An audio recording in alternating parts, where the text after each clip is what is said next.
Good morning, everyone. Good evening, good afternoon, wherever you are, and welcome to this week's Weekly Energy Boost. My name is Elisheva, and I'm here this lovely Monday morning with David. And we are here to share with you the wisdom around letting go of recognition.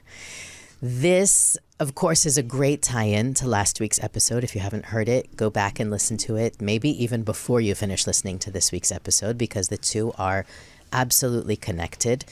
The conversation we had last week was around leading without followers and not being attached to to the audience, to the customer, to the market. Today we're talking about how that feedback loop actually prevents us from getting what we really want. And the Kabbalists have taught this for millennia. For whatever reason, it's human nature to forget it. Even for those of us that are familiar with the teaching, we forget it and we get trapped into needing or feeding off of that recognition and approval and validation. Weekly Energy Boost is a 7-day spiritual weather forecast where David and myself, and sometimes our guests, share the most practical and powerful wisdom and tools to help you navigate the coming 7 days.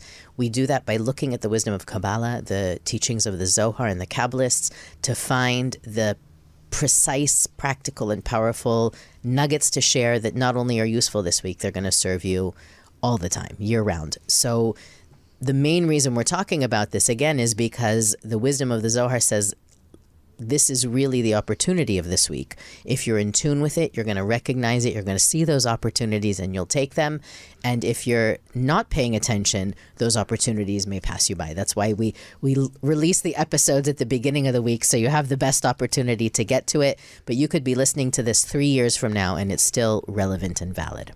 All right, amazing. We have a whole list of questions to knock out. Good questions. We love the feedback that we're getting from everyone, so please continue to send it, to share it. Where do you want to start? I'll throw out some questions, and if people like what they're hearing, just double down on it in the chat. Why do we all seek recognition? What lack does this point to? Assuming that if I desire recognition, it comes from a lack. What kind of questions can we ask ourselves to find this lack?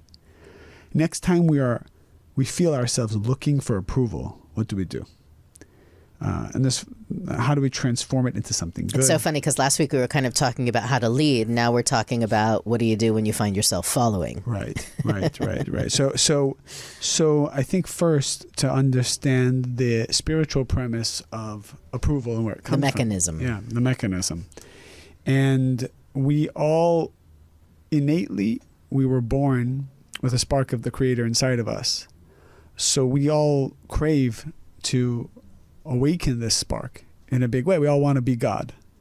That's really what it comes down to. We all want to be like God. So what is the power of God? God is in control. God is the only one. So we all desire to be in control. And we desire at the root of who we are, we desire to be the only one. We don't like when people are, if you're in a relationship, you don't want your spouse or girlfriend saying, I like you and I like him, right? You want to be the only one. We want to get the first place trophy, right? We don't want to have a tie for first place. We don't want to be the first loser. Yeah, exactly. So this is God. So God is very strong. That's why we desire to be strong. There are memberships for the gym. There are not memberships for the anti-gym, right? It's not like I pay to atrophy my body. We're not aiming to be the weakest person in the room. We're trying to be strong. God is beautiful, so we're all into beauty and things that make us look good and make us look young, because youth is a sign of strength, which is a sign of God. So this is in it. And also the other thing is we know that the Creator doesn't move. It's always the Creator. The light of the Creator is always in a state of rest. The light is everywhere. It's not revealed to us because of our negativity, but it's not that the light comes from above to below and goes from here to there. In fact, the light is everywhere.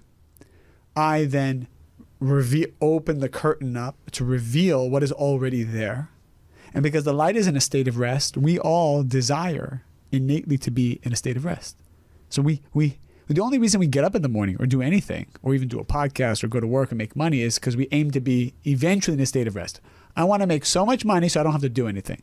And even the people who say I want to make so much money to just because I love working and creating, It's also because you want to be powerful, which is like God. It's a restlessness within. It's not about physically being busy or not. Right. We don't want to have that that nervousness of, I got to make bank now. Yeah, that's right. Because there's the people that if I ask them to sit and do nothing and look at the wall, they'll start sweating and their heart will race as if they're in a marathon, even though they haven't physically moved. So we all crave this. This is innately who we are. And recognition is something that means, okay, I'm okay. I am God. I must be doing it right. Because we ourselves are afraid all the time that we're not good. Parents have this, right? We always say every parent thinks they're a bad parent. Every parent thinks they're a bad parent. It's an amazing thing. We doubt ourselves, and there are so many people who doubt themselves that sometimes it's just hard to even cope with that. So you might just numb yourself from that. You might, like we said last week, suck your thumb. You're going to look for something to self-soothe and not have to think about it. So recognition is this very powerful thing. And there's another concept that as soon as we walk into a room and another human being is there, it says that we disconnect from the light of the Creator because immediately we want that person to like us. Doesn't matter who you are. As soon as another person enters the equation, you become the effect because you want them to like you. And as soon as you want that approval, a disconnection occurs. Until then, you recollect yourself and say, no, there's only me in the light of the Creator, and all I want is the light. But in the interim, for that moment, as soon as you saw that person walk in, you said it. People see this with like celebrities. You're in LA, you go to a restaurant, your favorite celebrity walks in. Immediately, you look, and you kind of want them to look at you. You want some energy. You want something. You want to say something. You already lost. So, and it's not a bad That's thing. an extreme example. It's an extreme example. It's a good illustration of the dynamic David is talking about. For even people who say, I don't care about anything, you care about something. So that person, when they walk into the room, you become the effect. Now, ultimately, it's okay to fall, but where do I stay, right? Who am I? Come back up and say, Ein od milvado, we talked about in the car. There's only me in the light of the Creator.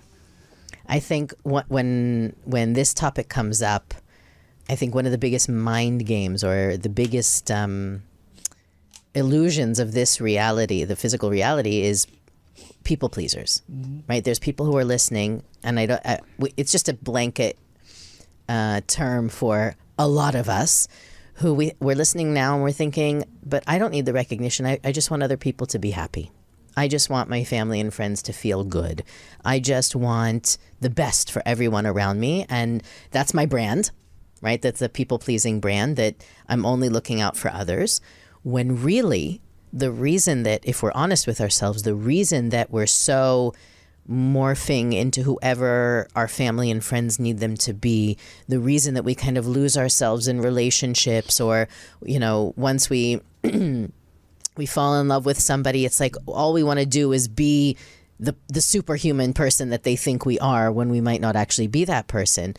That's also a desperate need for approval. People pleasers are simply trying to control their PR in a very micromanaged way. I will do anything so that you will like me. I will even negate myself so that I will remain in high standings with you. And the realization that wanting someone else's acceptance, approval, validation, praise, or even not, sometimes we just want energy. I think that's part of the recognition virus, is that we don't care if the recognition is positive. We just want people to acknowledge that we're there. What we don't realize is that anything that we receive from another human being, and this is another angle to David's point of it's only me and the Creator, no other human being has enough energy to sustain me forever. Right? Even a healthy marriage, Kabbalistically speaking, is not one in which the two involved nurture and nourish each other perfectly. It's the two people in the relationship recognize that their energy doesn't come from each other. It comes from the Creator, and therefore they have an endless battery from which to draw energy from. So that I used to joke in classes about relationships, right? What happens when you come home, long day at work, someone obviously comes, not obviously, but many times one person is home before the other. And so the person who was out the longest comes home and says, oh, I need a hug. Or maybe you come to your kids when they get home in the afternoon and say, oh, I need a hug. What are you basically saying? I need to suck energy. I'm empty and I need you to fill me up, to sustain me, to give me a hit so that I can feel better or I can feel good. Any human being is only going to be able to give you as much as their battery pack holds, which is not enough for two people. So part of the understanding that negative recognition, validation, approval loop is that no one's approval will ever be enough for you. No one will give you enough validation for you to be satiated. And so when we start to become more aware of who we're looking for validation from, who we're looking for recognition from, how that recognition comes. And we don't even need to talk about it because it's so obvious with social media these days, people checking how many comments, how many likes, who saw my story and blah, blah, blah. I'm talking, I think David as well, is talking more about the human interaction, the interpersonal, not the screen interaction, but the actual, is your boss acknowledging your efforts? Are you regarded by your team or your neighborhood or your friend group as a contributor? All of that stuff, while it's a basic human need, it's also getting in the way of us experiencing genuine fulfillment, which can't come from other people. I don't know if we want to open that can of worms now or if we have more short answer questions to answer. No, I think it's powerful what you said. And to add to that, I also think that our listeners, especially people who have been following us for a while, sometimes we get into it's very black and white type of spirituality. And I got to do this, I got to do this, I got to do this. And something I'm just going to also say is to give yourself space to explore.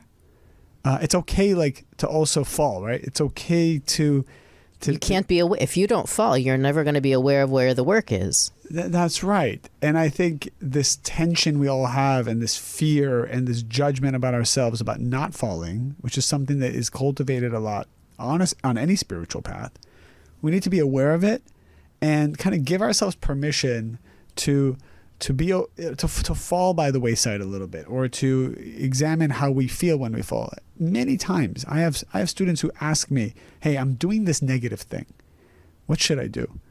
And most times, every case is different. My answer to them is, I want you to do a little bit more of it.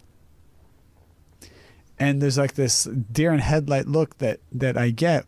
And I'm like, well, look, you're tasting of the forbidden fruit. At least you think it's forbidden. Maybe it's not even forbidden, but let's just say, I said, if you stop this now, you will always think about it. You will always want to go back to it.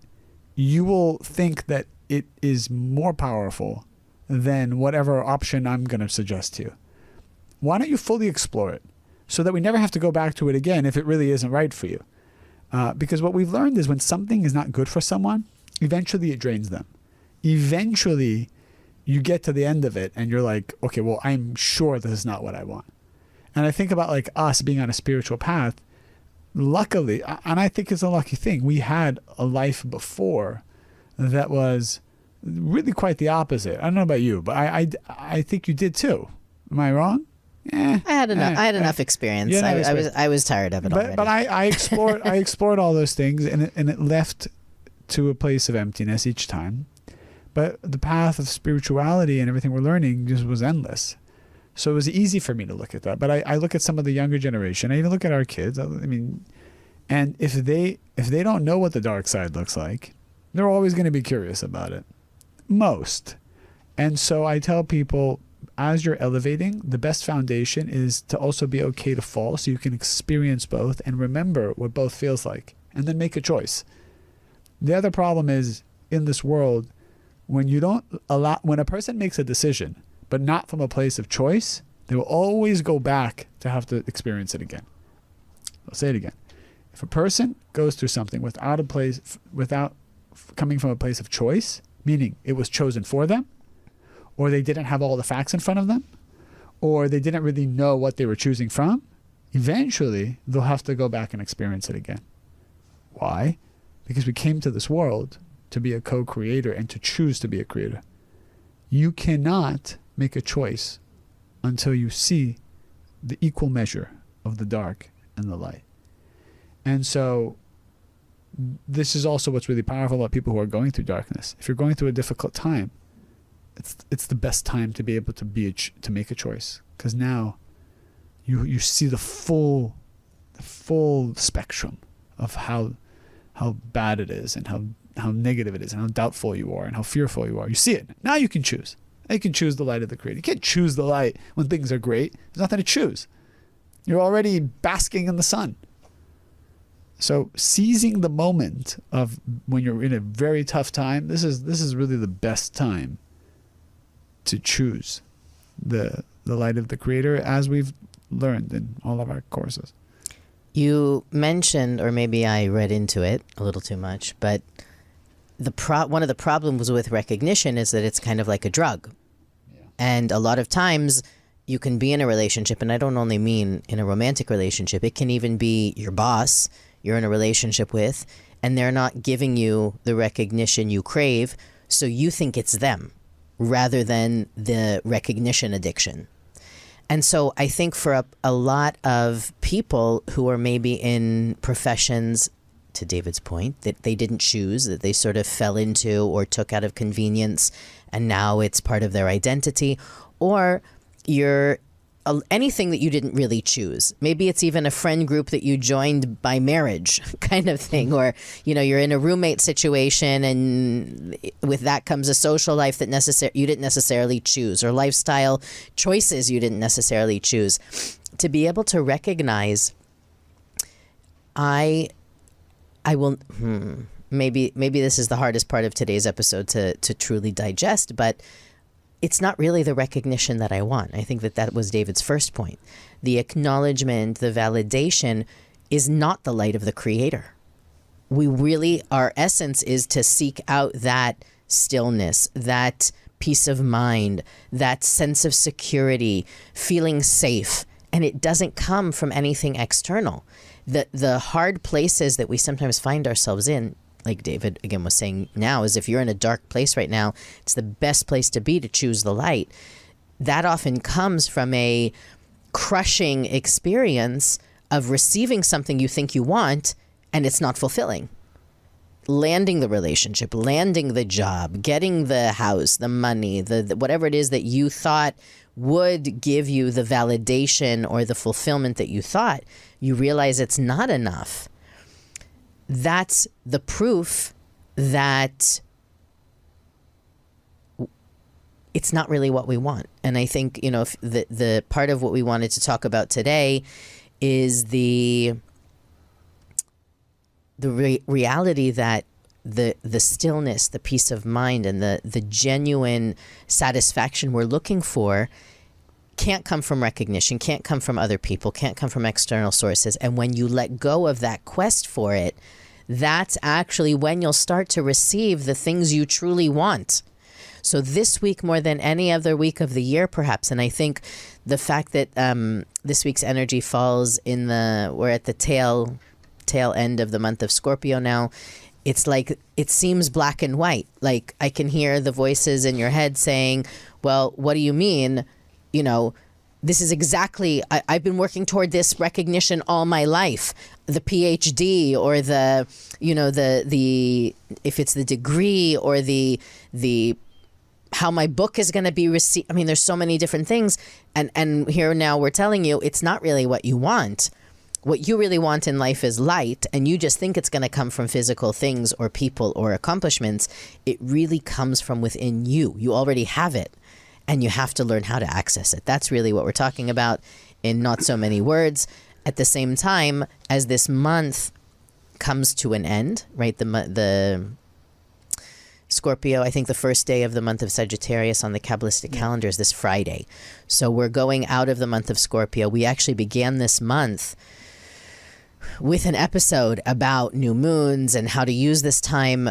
The challenge about the fourth week of the month is that we're running on fumes from the beginning of the month energetically. So sometimes it's hard, and I want to acknowledge that sometimes spiritual work is hard, and sometimes it feels like we're, I don't know, trying to squeeze milk from an almond, so to speak.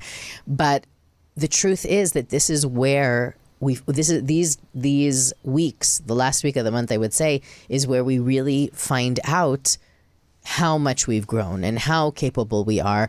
And to David's point, you got to fall. So you might feel like you're falling this week, and that's okay too, because if you don't fall, you can't figure out where the work is. I know I spat that out there a few minutes ago, but the trying to be perfect piece prevents us from actually seeing how we reveal our unique light. We don't reveal it by being perfect. We reveal it by transforming and growing and elevating. And this is the next month, the month of Sagittarius, is a super high energy month. So it does get better energetically. You will feel more supported, less dramatic, extreme. I know I was having myself funny movies about, when we say movies, meaning, you know, you create stories in your head about what other people are thinking and saying and doing.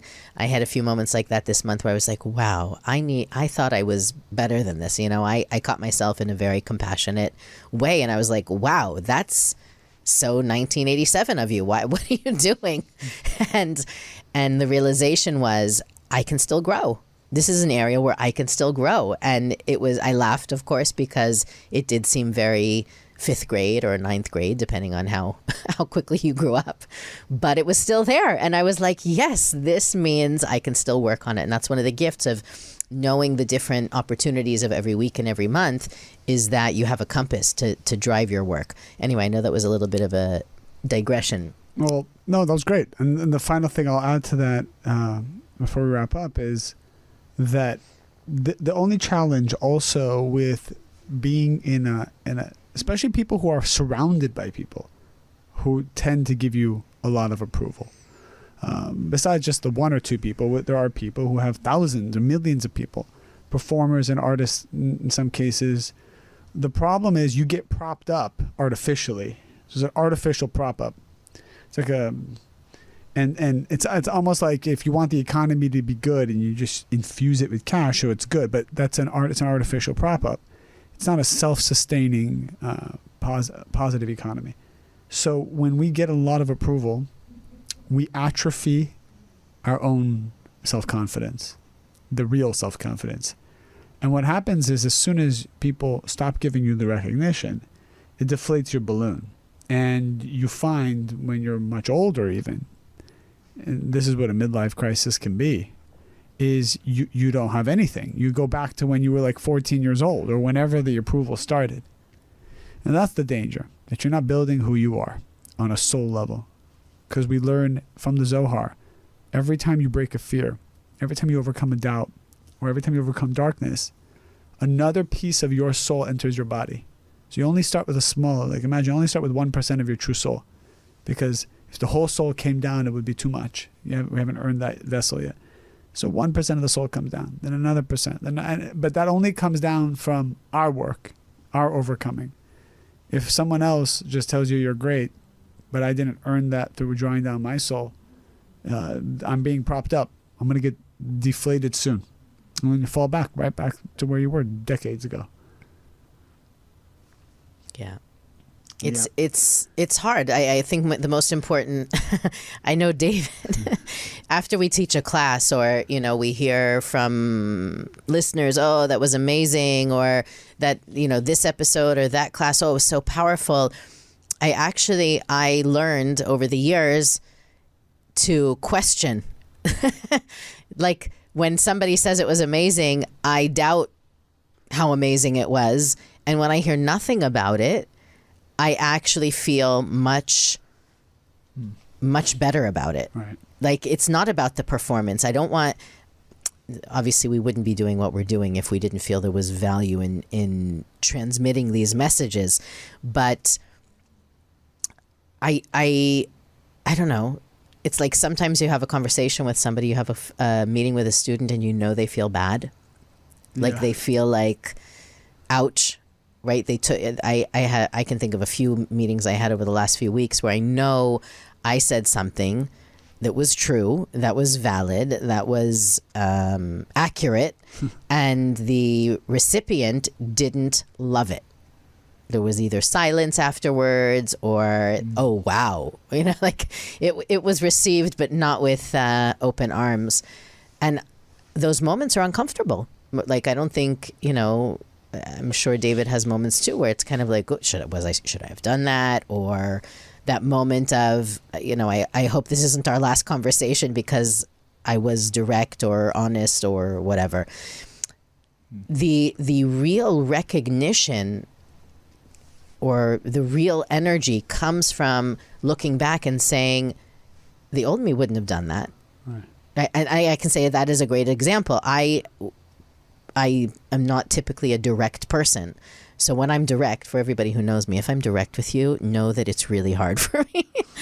But secondly, being as a recovering people pleaser, that moment of silence afterwards, or that awkward recovery from that comment or that statement, that's how I know, that discomfort is how I know I'm getting to that stillness David spoke about. That I want to be a force like the Creator that isn't moved when somebody doesn't love what I said or isn't clapping for me in the sixth row. Or I want to be immutable. I want to be a force that doesn't shatter or shake or quiver at the slightest discomfort. So that's really the trade-off this week, is to recognize that every time I crave or I seek the external validation, I'm selling myself short on internal peace and confidence and stillness that really can't be bought. That you can't get that from someone else. So I think as we focus on that this week, and as we enter the new moon of the new month of Sagittarius, I'm sure the energy will shift, but let's not miss the opportunity this week to ease off the drug of validation and approval and really have the stuff that creates lasting happiness and fulfillment. Beautiful. I haven't done this in a long... Do you want to say anything before I close up? That was great. I haven't done this in a long time. I found two paragraphs from Karen Berg about this week's energy from a year that the new moon fell in this week also. So if it's okay with you, we'll end with that and then send you off to have a fabulous week. So Karen writes here, it's an article on Kabbalah.com called The Quest for the Light. Sorry, I lost my place. Here we are. This portion, not coincidentally, falls in the time of the new moon of Sagittarius. The energy of Sagittarius dovetails the energy of this portion in order to help us seek the light and take the spiritual path. Sagittarius is the fire of the zodiac. Its flame moves upwards toward the heaven, always seeking higher wisdom, justice, truth, and most importantly, providing light. In life, if we are so lucky, we are able to live in service, positivity, and love, ensuring a life of blessings. But we cannot forget that in us lie both Jacob and Esau. There's the famous story this week about Jacob and Esau, that Esau sells Jacob his birthright, his inheritance, for a bowl of soup.